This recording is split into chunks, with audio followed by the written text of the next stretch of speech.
Bom dia, gente. Vamos para mais uma semana de história.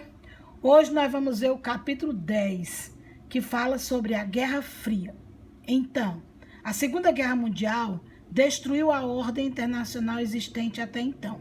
As antigas potências europeias caíram e, em seu lugar, o mundo observou a ascensão dos Estados Unidos e da União Soviética. Assim, quando a derrocada alemã na Segunda Guerra já se tornava evidente em 1944, os projetos dessas duas grandes potências para o pós-guerras começavam a se afirmar. Em 1945, os principais líderes aliados, reunidos nas conferências de Yalta, em fevereiro, e de Potsdam, em julho e agosto, definiram a partilha do mundo em áreas de influência dos Estados Unidos e da União Soviética. Eles também estabeleceram a divisão da Alemanha e de sua capital, Berlim, em 4 zonas internacionais: francesa, britânica, soviética e estadunidense. A aliança circunstancial que aproximou as duas potências rivais durante a Segunda Guerra se desfez e se transformou em disputa aberta após 1945, período que ficou chamado e conhecido como Guerra Fria. O conflito recebeu esse nome porque a tensão entre essas superpotências nunca se concretizou em um enfrentamento direto entre elas. Então, aí nós temos a característica de cada um. No capitalismo, a gente vê a valorização da riqueza material, o individualismo, o consumismo, a democracia e a livre concorrência. No comunismo, a gente vê o bem-estar social, a igualdade, a simplicidade, o coletivismo, a estatização e uma economia planificada. Então, os Estados Unidos saíram da Segunda Guerra fortalecidos. Suas perdas humanas eram bem menores do que as dos países europeus. Sua economia cresceu e o país tinha o monopólio das armas nucleares. Esse cenário favoreceu, e ajudou os estadunidenses a se sentirem confiantes para se voltarem contra aquele que consideravam ser o verdadeiro inimigo, a União Soviética. Então, em 1947, o então presidente dos Estados Unidos, Harry Truman, fez um pronunciamento em que se comprometia a prestar assistência a qualquer país que precisasse conter o avanço do comunismo no seu território. Então, esse discurso lançou as bases de quê? Da doutrina Truman. Então, uma ofensiva contra a expansão comunista no mundo. Nesse mesmo ano, o governo também pôs em prática o Plano Marshall, que era isso. Por meio dele, os Estados Unidos concediam empréstimos a juros baixos aos governos europeus ocidentais. Para quê? Para auxiliá-los a reconstruir suas economias seriamente devastadas pela guerra. A última etapa da ofensiva estadunidense no início da Guerra Fria ocorreu em 1949, com a criação da Organização do Tratado do Atlântico Norte, a OTAN, que reunia os países da Europa Ocidental, dos Estados Unidos e o Canadá, em uma aliança militar permanente. O objetivo da organização era assegurar a defesa dos seus membros contra a ameaça do avanço soviético. Então, aí nós temos a doutrina Truman, onde os Estados Unidos apoiavam as nações livres que desejavam resistir à dominação comunista, combater o comunismo em qualquer lugar do planeta, e a Cuneiforme, que nós vamos de antemão falar logo, que é um comitê de informação dos partidos comunistas e operários, que é a união dos PCs europeus para evitar a influência dos Estados Unidos. Então, pelo seu lado, a União Soviética havia cumprido um papel decisivo, na derrota nazista, na Europa, e o que acontecia? Chegou ao final do conflito totalmente devastada pelos combates travados contra os alemães na frente oriental. E em um primeiro momento, portanto, o governo soviético precisou dedicar-se prioritariamente e absolutamente à construção do país.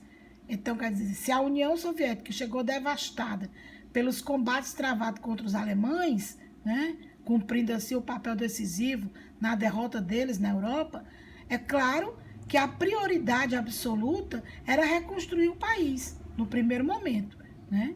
Então, quando foi em 1947, eles criaram o Comitê de Informação dos Partidos Comunistas e Operários, que eu falei agora há pouco, o Cominform, né, criado pelo governo soviético, temendo que a aceitação do Plano Marshall dos Estados Unidos ameaçasse seus interesses na Europa Oriental. Qual era o objetivo desse comitê?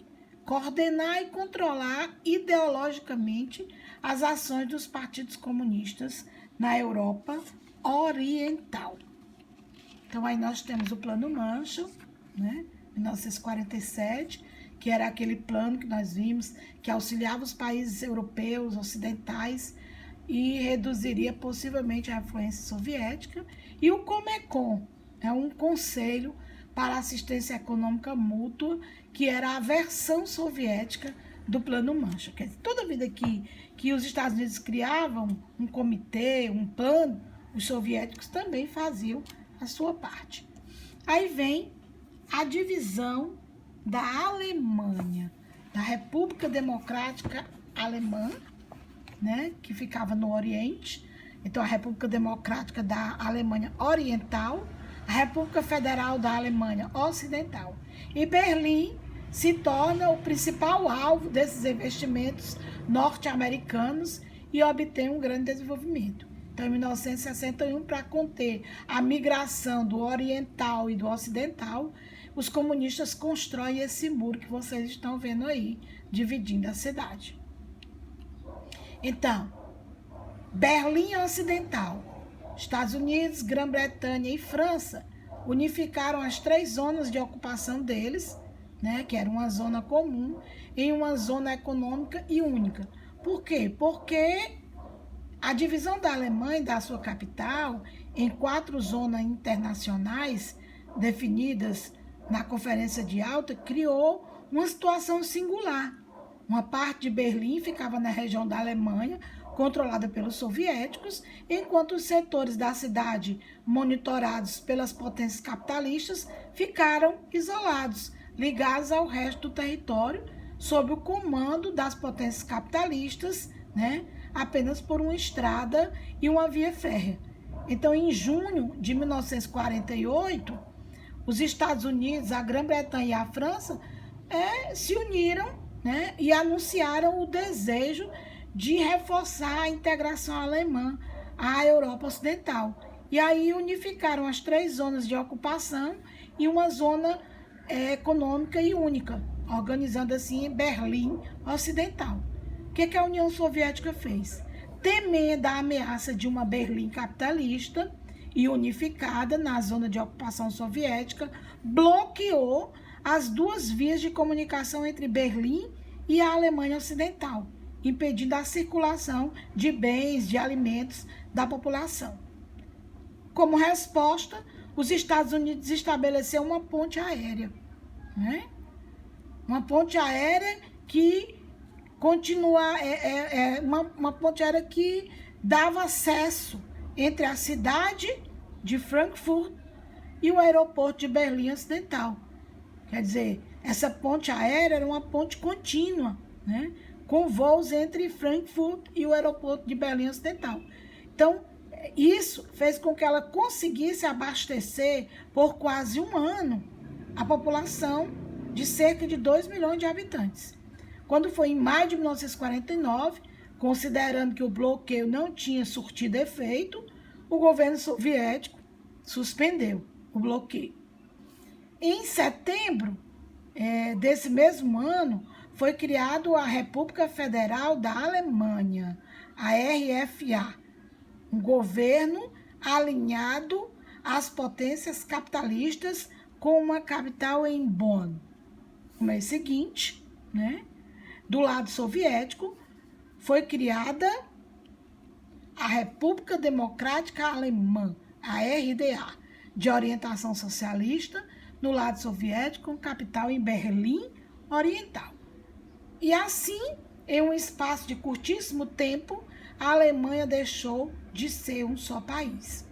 E a divisão da poderosa nação alemã em dois estados marcava de modo concreto a divisão do mundo em dois sistemas socioeconômicos antagônicos. E aí nós temos o mundo bipolar, ou apenas dividido em dois polos de poder, Estados Unidos e União das Repúblicas Socialistas Soviéticas. Aí o endurecimento do bloco capitalista. Nós vamos ver que a rivalidade entre Estados Unidos e União Soviética se intensificou ainda mais após a divisão formal da Alemanha em janeiro de 1949. A União Soviética criou o Conselho de Assistência Econômica Mútua, aquele que nós falamos agora há pouco, Comecon, né? Em resposta ao Plano Marshall. A União Soviética criou isso em 1949, que era um conselho com o objetivo de integrar as economias do bloco socialista, criando bases para um mercado comum entre as economias planificadas da Europa. E o conselho, em agosto desse mesmo ano, de 1949, Joseph Stalin, né, anunciou que os soviéticos também já possuíam armas nucleares. E em 1955, como resposta à criação da OTAN, o governo da União Soviética e dos países da Europa Oriental, né, criaram uma aliança militar no bloco soviético, que seria o Pacto de Varsóvia. Dá para vocês acompanharem que toda vez que os Estados Unidos criavam um instrumento, né, para ajudar os países capitalistas, o bloco socialista também procurava fazer a mesma coisa. Então, o período que se seguiu à divisão da Alemanha em dois estados foi marcado pela chamada stalinização da Europa Oriental. O projeto era reproduzir nesse país um modelo soviético de economia centralizada, de um partido único, além de duas organizações militares e policial. Aí nós temos aí a corrida armamentista, né? Que era um processo pelo qual um país busca armar-se com o intuito de proteger-se do outro. Ao mesmo tempo, um país sente-se ameaçado pelo aumento do poder militar do outro e investe em seu aparato de defesa. Então, com isso, surge um círculo vicioso, né? No qual ambos países se armam em decorrência da desconfiança mútua.